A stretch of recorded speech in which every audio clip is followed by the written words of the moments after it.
ഇതാ പണ്ട് ഡാഡി കഴിച്ച നീലമാവ്. പക്ഷേ ഈ നീലമാവ് ഒരിക്കലും കാച്ചിട്ടില്ല. 10-35 വർഷം അത് വെട്ടിക്കളഞ്ഞു. അതിൽ ആ കുരുമുളക് ഉള്ളതുകൊണ്ടാണ് ഫുള്ളായിട്ട് വെട്ടിക്കളയാത്തത്.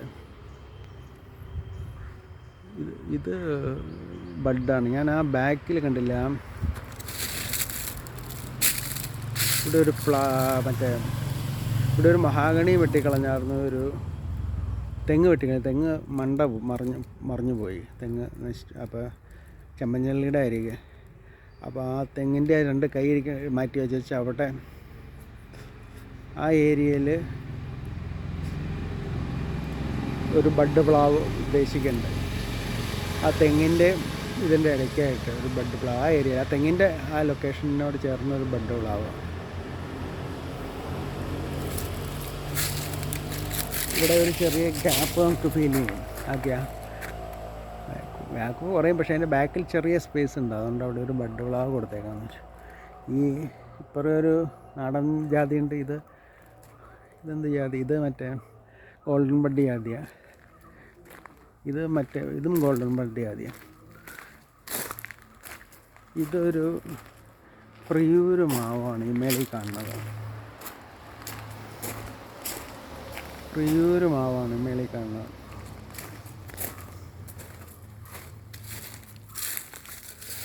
ഇത് മറ്റേ മിറക്കൽ ഫ്രൂട്ടാണ്. ഇത് നാരകമാണ്. ഇതേവരെ പക്ഷെ കാച്ചിട്ടില്ല. നാരങ്ങ ഉണ്ടാകുന്ന സാധനം. ഈ ബാക്കിൽ കുറച്ച് സ്പേസ് ഉണ്ട്. ഇവിടെ 1-2 ഇവിടെ കണ്ടില്ല, ഒരു കുറച്ച് ഗ്യാപ്പ് ഉണ്ട്. അവിടെ 2 മാവും തൈ നട്ട് കൊടുക്കാം. ആ മാവും തൈയാണ് ഞാൻ മേടിച്ച 2 ഇതല്ലേ, കുളമ്പ് മാങ്ങും മാവും തൈയും നീലാരി പസന്തും ഈ ഗ്യാപ്പിൽ നട്ട് കൊടുക്കും. അപ്പോൾ എല്ലാം ഞാൻ ക്ലീൻ ചെയ്തു. നടാൻ വേണ്ടിയുള്ള എല്ലാ ക്ലീനിങ് കഴിഞ്ഞു. ഈ ഏരിയ മൊത്തം ക്ലീൻ ചെയ്തു. ഇത് ഫിലോസാനാണ്. ഈ ഫിലോസാൻ കണ്ടില്ലേ, ഇങ്ങനെ ചെറിയ ഈ മാങ്കോസ്റ്റിനല്ല, മറ്റേ റംബുട്ടാൻ പോലെ ഉണ്ടാവും. ഇതിങ്ങനെ കുറേ കഴിയുമ്പോൾ റെഡാവണം. പക്ഷേ ഇവിടെ എല്ലാം ചാടിപ്പോവുക. ഇങ്ങനെ ഇഷ്ടംപോലെ ഉണ്ടാവും. 300-400 ഉണ്ടാവാറുണ്ടല്ലേ അപ്പോൾ. പക്ഷേ പഴുത്ത് കിട്ടുന്നില്ല. എനിക്ക് തോന്നുന്നത് ഇവിടെ സമ്മറിലൊക്കെ പോവുക. ഫിലോസാൻ ഇത് ജാതിയാണ്. ബാക്കിൽ നിൽക്കുന്ന ഇത് മൂവാണ്ടൻ മാവാണ്. പക്ഷെ ഇച്ചിരി ചോലയിലാണ്. അത് കായ്ക്കുമെന്നറിയില്ല. കണ്ടില്ല, ഇത് മൂവാണ്ടനാണ് ബാക്കിൽ നിൽക്കണേ.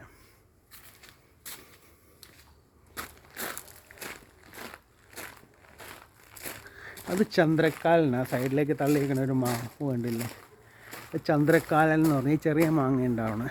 ഇത് ഈ ഏരിയ ഞാൻ ഇപ്പോൾ ക്ലീൻ ചെയ്തു. ഇവിടെ ഉണ്ടായിരുന്ന കംപ്ലീറ്റ് സ്ക്രാപ്പും കളഞ്ഞ് പഴയ മതിലിനൊക്കെ ചെറിയ കംപ്ലയിൻറ്റ്. ഇത് 138 വർഷം പഴക്കമുള്ള മതിലാണ് അപ്പുറം സൈഡിലുള്ള. എന്ന് പറഞ്ഞാൽ ഈ ഈട് മതിലെന്ന് പറയാൻ പറ്റില്ല, ഈട്, നോർത്തേൺ സൈഡിലുള്ള ഈട്. വൈഫ് ഇവിടെ കുറച്ച് 2 കരിയാപ്പ് ഉണ്ടായിരുന്നു.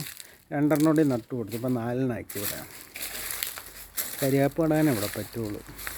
ചെറിയ വെട്ടമുണ്ട്, ഒരു കരിയാപ്പൊക്കെ നടാനുള്ള വെട്ടമുണ്ട്. ഇവിടെ ഞാനൊരു കുഴി എടുത്തിട്ടുണ്ട്. ഇതിന് വേണ്ടിയാണ്. ഇത് സപ്പോർട്ടിക്ക് വേണ്ടി. അവിടെ കണ്ടില്ല, ഒരു സപ്പോർട്ടുണ്ട്. അതുപോലെ തന്നെ ഈ സൈഡിലൊരു ഇവിടെ ഒരു സപ്പോർട്ട് കൊടുത്തേക്കാന്ന് വെച്ചു. ഇതാ ഞാൻ ആദ്യം പറഞ്ഞ ചന്ദ്രക്കാലൻ. അതിൻ്റെ അപ്പുറത്താണ് മൂവാണ്ടൻ. ഇവിടെ ഒരു മൂവാണ്ടൻ ഇടയ്ക്കുണ്ടായിരുന്നു. അത് ആ മരം വെട്ടിപ്പോൾ ഒടിഞ്ഞു പോയി. ചെറിയ മൂവാണ്ടനായിരുന്നു.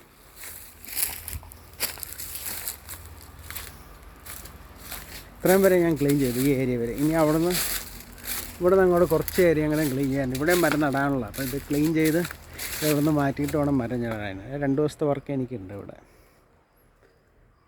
ഈ ഏരിയ ക്ലീൻ ചെയ്ത് റെഡിയാക്കാനുണ്ട്. ബാക്കിയുള്ള ഏരിയയും ക്ലീൻ ചെയ്തു. അതായത് എനിക്ക് തോന്നുന്നിപ്പോൾ ബാക്കിലും 6 മരം നടാനുള്ള ഏരിയ ക്ലീൻ ചെയ്തു. ഇനി ഇവിടെ ഒരു 3-4 മരം ഈ ഏരിയയിൽ നടാൻ പറ്റും. ഈ സപ്പോർട്ടയുടെ ബാക്കിലായിട്ട് അത് ക്ലീൻ ചെയ്യും ബാക്കിയുണ്ട്.